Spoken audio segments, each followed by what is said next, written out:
Il y a tellement de mythes sur les chiens que les gens prennent pour argent comptant.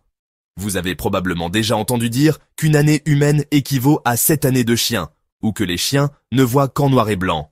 Alors, il est temps de dissiper ces mythes. L'une des plus grandes incompréhensions est qu'un chien qui vous lèche le visage vous fait simplement un bisou. La vérité, cependant, est un peu plus compliquée. Dans cette vidéo, nous allons découvrir ce mythe et d'autres mythes courants sur les chiens. Mettez-nous un pouce en l'air, abonnez-vous à la chaîne et partagez cette vidéo avec vos amis amoureux des chiens.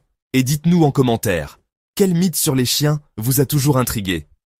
Commençons par l'un des plus populaires. Numéro 1. Les chiens sont daltoniens.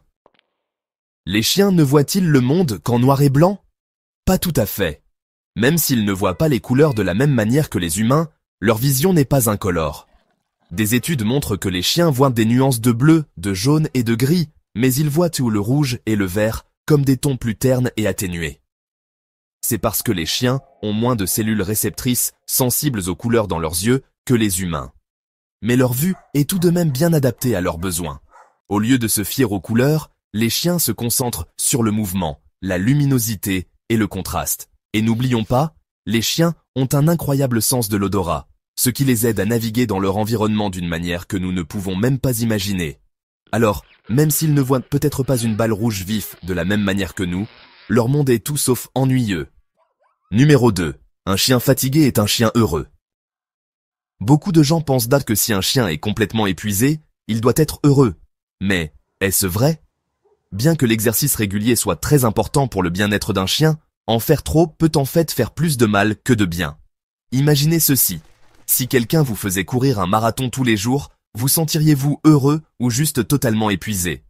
Les chiens ont besoin d'un bon mélange d'activités physiques et de jeux cérébraux pour vraiment s'épanouir. Des jeux comme les puzzles alimentaires, la recherche de friandises cachées, ou même l'apprentissage de nouveaux tours les gardent l'esprit occupé et le moral au beau fixe. Si vous vous concentrez uniquement sur leur épuisement physique, vous pourriez manquer une grande partie de ce qui les rend heureux. Un chien vraiment heureux n'est pas seulement un chien fatigué. C'est un chien qui est heureux tant dans son esprit que dans son corps. Numéro 3. Une année humaine équivaut à 7 années de chien.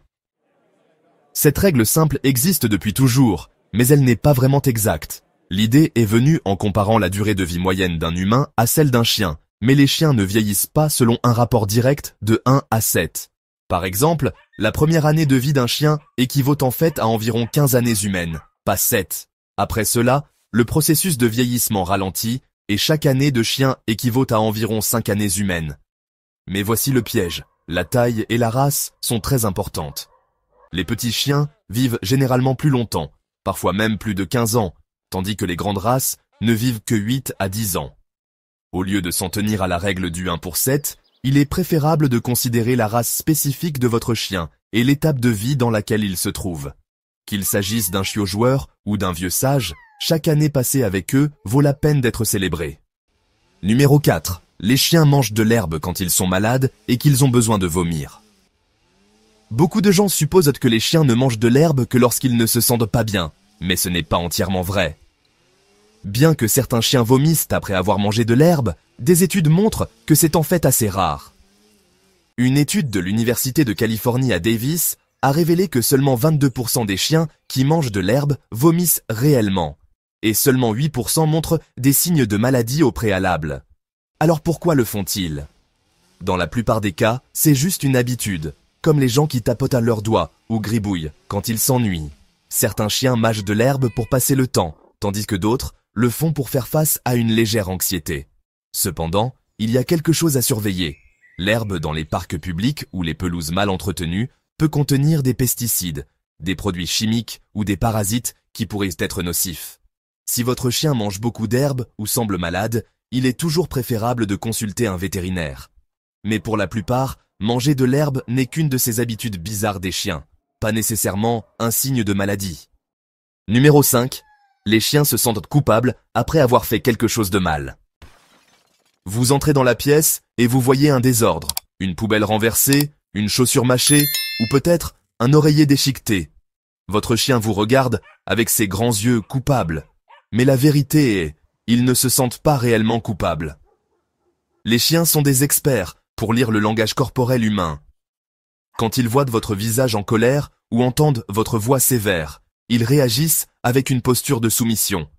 Ils baissent la tête, évitent le contact visuel ou rentrent leur queue. Ce n'est pas de la culpabilité. C'est leur façon d'essayer de vous calmer et d'éviter les conflits. La culpabilité, telle que nous la comprenons, nécessite un sens du bien et du mal que les chiens ne traitent pas de la même manière que nous.